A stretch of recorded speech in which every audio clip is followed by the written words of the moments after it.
Hello, in front of me I've got Phonocar radio. In this video I'll show you how to cast screen from smartphone to radio.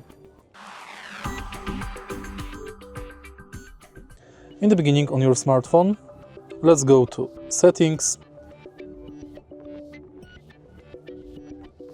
System, Developer Options, and now enable USB debugging. Once it's enabled, connect your smartphone to radio via USB. Now go to phone link and confirm on the smartphone. Screencast is now enabled.